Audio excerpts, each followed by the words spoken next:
दोस्तों, जब दानवीर सूर्यपुत्र कर्ण ने भगवान श्री कृष्ण से रोते हुए पूछा कि आखिर मेरा क्या दोष था, उसके बाद भगवान श्री कृष्ण ने क्या उत्तर दिया।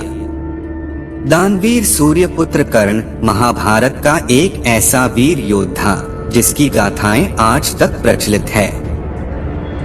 दोस्तों, भगवान श्री कृष्ण और कर्ण के बीच संवाद हो रहा था। ऐसे में सूर्यपुत्र कर्ण ने कृष्ण जी से पूछा, मेरा जन्म होते ही मेरी माँ ने मुझे त्याग दिया, क्या अवैध संतान होना मेरा दोष था?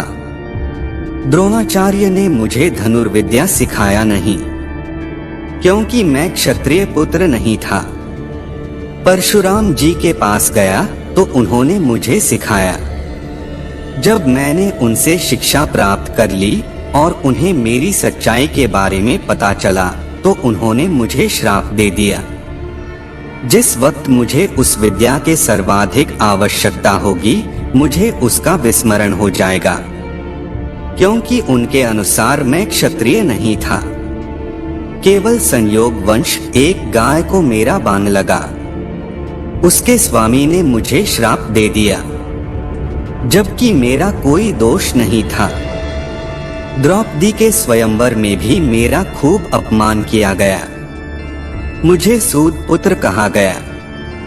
माता कुंती ने मुझे आखिर में मेरे जन्म का रहस्य बताया, और उस समय भी उन्होंने मुझसे दान में अपने बेटे को बचाने के लिए कहा। जो कुछ भी मुझे प्राप्त हुआ वो मुझे दुर्योधन से ही प्राप्त हुआ, तो अगर मैं उनकी तरफ से लड़ा तो मैं गलत कहाँ हूँ? हे वासुदेव। ऐसे में भगवान श्री कृष्ण ने उत्तर दिया, हे राधे, मेरा जन्म कारागार में हुआ। जन्म से पहले ही मृत्यु मेरी प्रतीक्षा में घात लगाए बैठी थी। जिस रात मेरा जन्म हुआ उसी रात में माता पिता से दूर कर दिया गया। मेरे मामा कंस मुझे मारना चाहते थे। तुम्हारा बचपन खड़ग, रथ, घोड़े, धनुष और बाड़ों के बीच उनकी ध्वनि सुनते हुए बीता है। मुझे तो ग्वाले की गौशाला मिली, गोबर मिला, और खड़ा होकर जब चल भी नहीं पाया, उससे पहले ही कई प्राणघात हमले मुझे झेलने पड़े। उन राक्षसों से लड़ना पड़ा जिन्हें खुद मेरे मामा ने मुझे मारने के लिए भेजा था। कोई सेना नहीं, कोई शिक्षा नहीं, लोगों से ताने ही मिले कि उनकी समस्याओं का कारण मैं हूँ। तुम्हारे गुरु जब तुम्हारे शौर्य की तारीफ कर रहे थे, मुझे उस उम्र में कोई शिक्षा ही नहीं मिली। जब मैं 16 वर्षों का हुआ तब कहीं जाकर ऋषि शांतिपर्ण के गुरुकुल में पहुंचा। तुम अपनी पसंद की कन्या से विवाह कर सके, लेकिन जिस कन्या से मैंने प्रेम किया वो कभी मुझे मिली ही नहीं। मुझे उनसे विवाह करना पड़ा जिन्हें मेरी चाहत थी या जिनको मैंने राक्षसों से बचाया था। मेरे पूरे समाज को यमुना के किनारे से हटाकर एक दूर समुद्र के किनारे में बसना पड़ा। उन्हें जरासंध से बचाने के लिए मुझे ऐसा करना पड़ा। रण से पलायन करने के कारण मुझे रणछोड़ भी कहा गया। अगर दुर्योधन युद्ध जीतता भी है तो तुम्हें बहुत श्रेय मिलेगा, लेकिन अगर धर्मराज युधिष्ठिर जीते तो मुझे क्या मिलेगा? केवल युद्ध और युद्ध से निर्माण हुई समस्याओं के लिए दोष दिया जाएगा। मुझे अनेकों श्राप झेलने पड़ेंगे। माताओं की पीड़ा का आह्वान करना पड़ेगा। अपने ही लोगों से मुझे दूर होना पड़ेगा। एक बात का स्मरण रहे राधे, हर किसी को जिंदगी चुनौतियां देती है। जिंदगी किसी के भी साथ न्याय नहीं करती। दुर्योधन ने अन्याय का सामना किया है तो युधिष्ठिर ने भी अन्याय भोगा है। लेकिन सत्य धर्म क्या है यह तुम भली भांति जानते हो।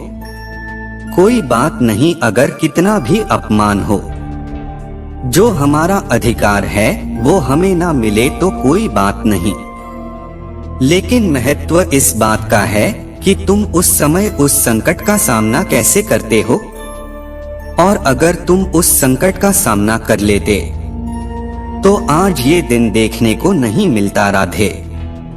इसलिए रोना धोना बंद करो। जिंदगी न्याय नहीं करती। इसका मतलब यह नहीं होता कि तुम्हें अधर्म के पथ पर चलने की अनुमति दी जाए। आज तुम्हारा वध निश्चित है, वो भी अर्जुन के हाथों। ऐसे में कर्ण ने दोबारा श्री कृष्ण से प्रश्न किया, मैं मृत्यु के लिए तैयार, लेकिन मेरे सामर्थ्य का क्या? तब भगवान श्री कृष्ण ने कहा, ये सोचो कि तुम्हें छल से मारना पड़ रहा है राधे। इससे बड़े सामर्थ्य की बात क्या होगी? महाभारत में सिर्फ अर्जुन ने ब्रह्मास्त्र नहीं चलाया था, कर्ण ने भी अर्जुन पर बहुत बार ब्रह्मास्त्र चलाया था। जब अर्जुन ने अपने बाणों से कर्ण को घायल कर दिया था, जब कर्ण ने धैर्य धारण करके ब्रह्मास्त्र को प्रकट किया था, कर्ण के इस ब्रह्मास्त्र को अर्जुन ने इंद्र अस्त्र से दबा दिया था। तुम्हारा रथ उस भूमि में फंस चुका है, उसका पहिया तुम्हें निकालना ही पड़ेगा राधे। यही कालचक्र का नियम है, और उसी समय छलपूर्वक अर्जुन को अंजलि अस्त्र से तुम्हारा वध करना ही होगा राधे। यही से धर्म की नींव रखी जाएगी, और धर्म के लिए ये सब करना पड़ेगा राधे। इसलिए अब जितना भी तुमने रोना धोना था वो सब बंद करो। तुम्हारा सामर्थ्य दुनिया जानेगी, और आने वाले युगों तक तुम्हारा नाम हर किसी की जुबान पर रहेगा। दोस्तों, आपके मन में यह सवाल उठ रहा होगा कि भगवान परशुराम ने कर्ण को जो श्राप दिया था उसका क्या हुआ? यह सच है कि भगवान परशुराम ने कर्ण को ब्रह्मास्त्र भूलने का श्राप दिया था, लेकिन कर्ण में इतनी मानसिक शक्ति थी, वो श्राप को विफल करके ब्रह्मास्त्र चला दिए थे।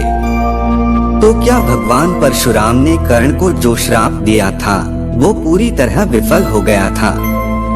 कर्ण भले ही ब्रह्मास्त्र चलाने में सफल रहे, लेकिन अंतिम समय में वे अपना भार्गव अस्त्र चलाना भूल गए थे। ये वही भार्गव अस्त्र था जिसके प्रयोग से कर्ण ने पांडव सेना का भारी विध्वंस किया था। ये वही भार्गव अस्त्र था जिससे बचने के लिए महाधनुर्धर अर्जुन को भी रण छोड़कर बाहर जाना पड़ा था। तो दोस्तों, आपको कैसा लगा भगवान श्री कृष्ण और सूर्यपुत्र कर्ण का ये खास संवाद? वीडियो अच्छी लगी है तो लाइक कीजिए।